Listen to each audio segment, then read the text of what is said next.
সাংবাদিকদের মানোন্নয়ন, প্রশিক্ষণ এবং তাদের মনিটরিংয়ের দায়িত্বপ্রাপ্ত সরকারি প্রতিষ্ঠান বাংলাদেশ প্রেস কাউন্সিল। আধা বিচারিক এই সংস্থাটি সাংবাদিকদের উপর বিশেষ নজরদারি ও সাংবাদিকদের সংবাদ প্রচারের মাধ্যমে সংঘটিত অপরাধসমূহের বিচার করে থাকেন।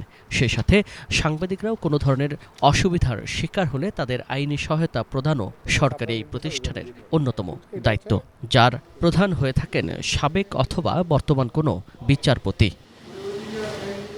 তবে প্রতিষ্ঠানটির চলমান আইন অনুযায়ী কোনো অপরাধ প্রমাণিত হলে তার সর্বোচ্চ দণ্ড হল ভর্ৎসনা করা। আইন প্রণেতারা মনে করতেন সাংবাদিক বা কোনো গণমাধ্যমের জন্য এই ভর্ৎসনাই অনেক বড় ধরনের শাস্তি। তবে বর্তমান এই আইনের সংস্কারে বেশ কিছু নতুন বিধিমালার সংযোজন হচ্ছে। এটা কোয়াসি জুডিশিয়াল বডি, এখানে সাংবাদিকরা অন্যায় করলে তার বিচারও এখানে হবে। আধা বিচারিক প্রতিষ্ঠান। হ্যাঁ, সাংবাদিকরা অন্যায় করলে মামলা এখানে হয়। সাংবাদিকের বিরুদ্ধে যদি কারোর বিরুদ্ধে মিথ্যতা লেখে বা কারো মান সম্মান হানিকারক বক্তব্য দেয়, সে মামলা এখনও মামলা পেন্ডিং আছে, কাজ চলছে। এখন ম্যাজিস্ট্রেট কোর্টে গেলে পর তো মিনিমাম সামান্স, ওয়ারেন্ট, বিচার, তারপর রায়, খালাস বা জেল জরিমানা। মানে আমাদের এখানে যদি আসে, কেস চলবে, রায় হবে। রায় যদি দেখা যায় সাংবাদিক অন্যায় করছে, ভুল করছে, তাকে তিরস্কার করা যাবে। এইসব কারণে মানুষের এখানে আসা আস্তে আস্তে কমে গেছে। প্রেস কাউন্সিল গভর্নমেন্টের কাছে রিকমেন্ড পাঠাইছে এই অ্যামেন্ড করার জন্য। সেখানে তারা বলেছে যে অ্যাটলিস্ট জেল জরিমানা আসা উচিত। এর মধ্যে সারা দেশে সাংবাদিকদের একটি ডেটাবেজও করছে এই সংস্থাটি। অনলাইন এই ডাটাবেজের মধ্য দিয়ে চিহ্নিত করা হবে আসলে কারা সাংবাদিক। সেই সাথে আসন্ন নতুন বিধিমালা অনুসারে সাংবাদিকদের একটি শিক্ষাগত যোগ্যতাকেও নির্ধারণ করা হয়েছে ন্যূনতম স্নাতক হিসেবে। নীতিমালা তৈরি করা হয়েছে। একটা নীতিমালায় আছে হলো শিক্ষাগত যোগ্যতা হতে হবে তার মিনিমাম গ্রাজুয়েট।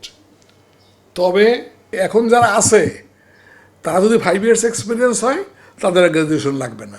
আমরা এটা বাছাই করবো করে we will accept them as journalist করে কী বলি ওরা আমরা ইন্টারনেটে আমরা দিয়ে দেবো, ডেটাবেজ করবো। এইটাই আসল জিনিস।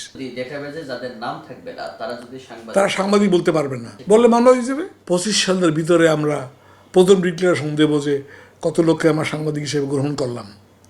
তারপর কন্টিনিউ করবে। বার কাউন্সিলে যেমন অ্যাডভোকেট হয়ে গেছে, কাজ করছে, নতুন অ্যাডভোকেট আসতেছে, দরখাস্ত করতেছে, পাশ করিয়া লিস্ট হচ্ছে, আরও নতুন আসতেছে, পাশ করে লিস্ট হচ্ছে, এরকম এখানেও চলবে। কারোর বিরুদ্ধে মিথ্যা ভিত্তিহীন কোনো সংবাদ প্রকাশ হলে বা প্রচার হলে সেই সাংবাদিক বা গণমাধ্যমের বিরুদ্ধে ব্যবস্থা নিতে প্রেস কাউন্সিলে মামলার বিধান থাকলেও সাংবাদিকদের সুরক্ষার বিষয়টি উল্লেখ নেই। তবে এই চেয়ারম্যান মনে করেন বস্তুনিষ্ঠ সাংবাদিকতার মান বজায় রাখতে সাংবাদিকদের বিরুদ্ধে কোনো মামলা প্রেস কাউন্সিলের অনুমতি ব্যতি রেখে হওয়া উচিত নয়। জহুর হোসেন চৌধুরী আবার একটা কেসে তার বিরুদ্ধে দুপুরে মামলা হয়েছে, বিকেল 5টায় তার বিরুদ্ধে ওয়ারেন্ট বেরোয়েছে, রাত্র 12টা তাকে বাসা থেকে গ্রেপ্তার করছে। পরের দিন তাকে কোমরে দড়ি বেঁধে হাতে হাতকড়া পরিয়ে কোর্টে প্রডিউস করছে। তা আমরা কি এটা চাই? প্রস্তুতি ওঠে না এটা চাওয়ার, যে খামাখাও একজন জার্নালিস্ট হ্যারাস্ট হতে পারেন, অপমানিত হতে পারেন। সেই জন্যই আমাদের বক্তব্য যে না, এখানে আমাদের পাওয়ার একটু বাড়ানো দরকার। আর সাংবাদিকরা যেখানে আসামি হয়, সেখানে আমি মনে করি এই মামলাগুলো প্রেস কাউন্সিলের মাধ্যমে বিভিন্ন কোর্টে যাওয়া উচিত। প্রেস কাউন্সিল কর্তৃক টেস্ট করে, বাছাই করে আর কি, তারপরে মামলাটা প্রপার কোর্টে যাওয়া উচিত। তাতে মিথ্যা মামলায় হ্যারাসমেন্টের সম্ভাবনা অনেক কমে যাবে। সংবাদপত্র নিয়ন্ত্রণ ও বাক স্বাধীনতা রক্ষায় 1979 সালের 18 আগস্ট বাংলাদেশ প্রেস কাউন্সিল প্রতিষ্ঠিত হলেও মূলত প্রেস কাউন্সিল আইন পাশ হয় স্বাধীনতার পরপরই 1974 সালে। সুজন মাহমুদ, বাংলা ভিশন, ঢাকা।